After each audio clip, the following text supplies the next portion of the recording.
Welcome to Wednesday. It's July 23rd, 2025. This Day with a Podcast being brought to you by the Advocates Injury Attorneys. If you've been injured in an accident, don't face it alone. Get an experienced local Wyoming attorney on your side. Free consultations at wyomingadvocates.com or call 307-800-1952. You deserve an advocate. Well, we're going to see a combination of monsoonal moisture and a cool front and daytime heating and upslope. All of those things going to come together to produce quite a bit of weather across some areas, especially east of the divide for today and also tomorrow. So what we're likely going to see is some cooler temperatures and some wet conditions in some areas, as the monsoonal moisture push is going to be intersecting a cool front. Now, we're going to see that drier air come in Friday and through the weekend. That's going to reduce thunderstorms, not eliminate them. We'll show you kind of what will happen with that drier air coming in for Friday, Saturday, Sunday, probably lasting into Monday. But then we see another surge of monsoonal plume, a bigger one. I think the one next week is going to be a little more widespread and a little bit deeper. And that could go into the first weekend of August. And as we mentioned in earlier podcasts this week, when you look at climatology, usually that last 5 to 10 days of July, the first 10 days or so of August is when the monsoon does tend to be the deepest. And you see it in the air, like you're seeing there in Sterling, Colorado, near the courthouse yesterday. And some mammatus clouds with some weak thunderstorms that rolled through southeastern Wyoming yesterday. You don't have to have severe weather to get mammatus clouds, as Jan pointed out in this photo. And another shot of mammatus clouds in southeastern Wyoming yesterday. Just a little bit of light rain for frontier days, but could be a different story for today and tomorrow there. And you can see the monsoonal moisture coming in layers, as we can see from the Upper Platte Valley south of Saratoga, Wyoming yesterday, and all the way back into the Sierras, some fair weather clouds back there. California experiencing a cool summer. In fact, San Francisco's had its coolest start to summer since 1965. It's just the way the weather pattern has set up this summer there. So no one complaining about the heat in California this summer, and that'll probably continue here for a little bit longer. There's another shot of some mid-level moisture in Utah. And there again, you can see it coming in layers all the way up into Casper. Imagine that, a flag standing out, straight out there in Casper. Not too bad with the wind. Pretty shot there. The satellite photo this morning looks a lot like what we showed you yesterday. The moisture, you can see it very easily right here. And the patches, the brighter patches, the thunderstorms. And we can see that when we take a look at radar here in a moment. We have some overnight, some nocturnal thunderstorms here over South Dakota and North Dakota, the northwest areas of Nebraska, and then down into Texas and New Mexico, activity continuing into the nighttime hours.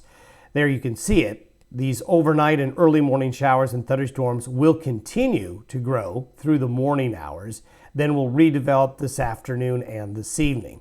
So you can see kind of where the action's been. It's in that ring we talk about going around the high.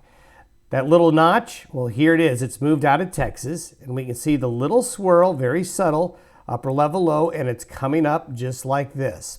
As it does so today with daytime heating, you can see it's generating the instability out ahead of it. As it moves northwestward into Nebraska, eastern Colorado, and western Kansas today, along the edges and ahead of that little wave is where the action's going to be. And then by noon today, you can see the little notch right there. Then it's going to go up and over and around the high. What's complicating things and making things a little bit more interesting is this little guy right here. There's a bit of a trough and there's a frontal boundary with it. And it has already pushed a cool front down the front range of Montana and Wyoming and into far northern Colorado this morning. So that's turned winds around to a more east-northeast direction, pushing air uphill. At the same time, we've got subtropical moisture coming up from the south and a little bit of colder air aloft with this guy right here. So you can see the cool front boundary as of 6 a.m. this morning will be right along the Colorado border. By then, it'll probably be heading down the I-25 corridor. Now, it's subtle. It's not a dramatic change in temperature, but it's enough.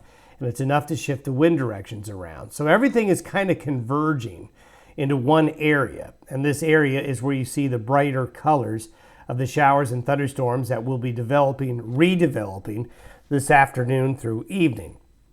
And you can see it's along and east of the divide here is where the action's going to be. And the concentration of moisture will make some of these showers and thunderstorms heavy rain producers. Can't tell you exactly where, but there will be pockets where these thunderstorms will be very effective at producing quite a bit of heavy rain at times, and they're not going to be moving very quickly as well. And not only will they just dissipate in the late afternoon hours, but into the evening, they're going to continue out further into the plains. This is between 6 p.m. and midnight.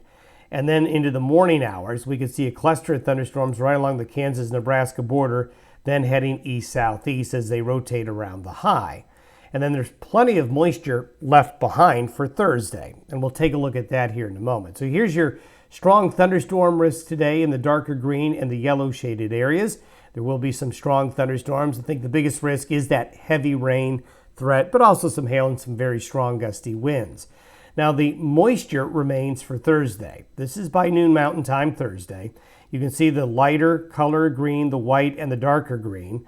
So you're going to have showers and thunderstorms hung up along and east of the divide again, while dry air is punching into the deserts.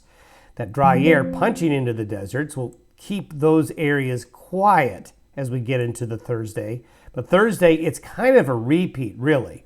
There's a little bit more of a southward shift along the frontal boundary here. You can see the enhancement of the thunderstorms.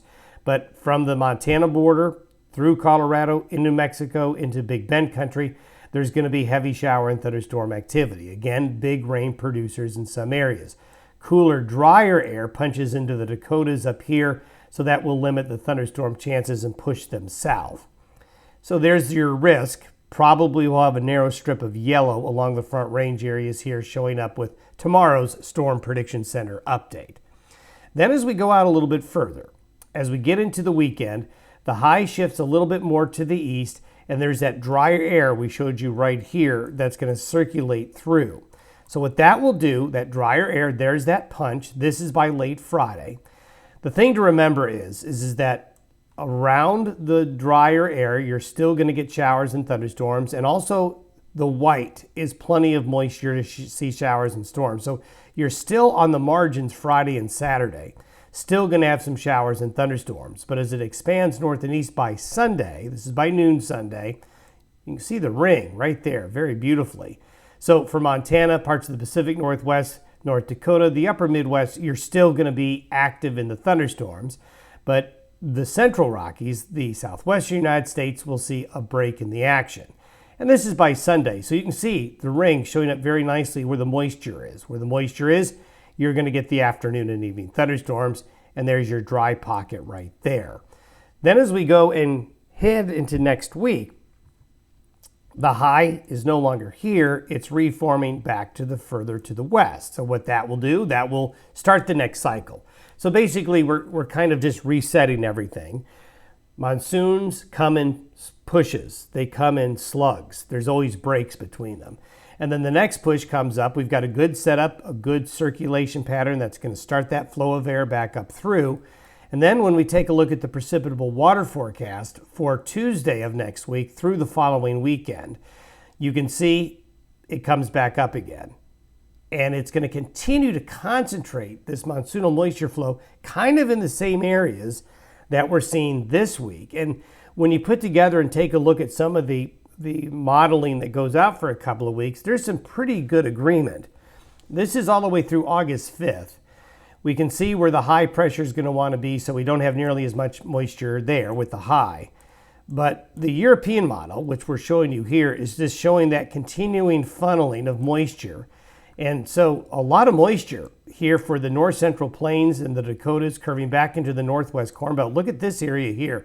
This is interesting because all the major model suites are showing a concentration of what could be a lot of rain in southern Nebraska and northern Kansas into parts of Missouri and Iowa.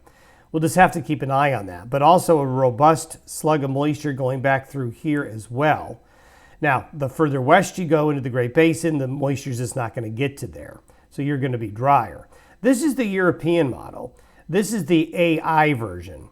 So there's some pretty good agreement. There's some slightward shifts of the axes of heavier moisture, but it's saying the same thing. And the GFS, the American model, is seeing the same thing, but notice the GFS is much further west into Arizona, western New Mexico, and Utah, while the European AI and the regular European are more eastward. So we'll have to see. The monsoon will do this. It will wiggle west-east, and we'll just have to see what happens here. But the overall writing message, the theme between now and the first weekend of August, is for more monsoonal moisture to come on through. It just depends where the axis of the deeper moisture ends up and where you are. But one thing that is definitely showing up is this part of the country right here is going to be very active. There's just going to be frequent episodes of showers and thunderstorms, really day and night. And that will put throttle back temperatures. In fact, this is the 10-day period here all the way through the first day or two of August. So we showed you earlier that the long-range modeling was just too warm up here, and that's certainly what's going to be the case. The heat is going to be down here and in the east, and we continue to have the coolness in the far west. And we see that with the AI version, which is even cooler. And it's cooler because it sees the clouds and it sees the better opportunities for precipitation. So as we go into the last days of July into early August, the Intermountain West and the adjacent high plains, yeah, you're going to be warm and muggy, but the real summer heat is going to be bottled up more to the east. Have yourself a good Wednesday. We'll see you tomorrow.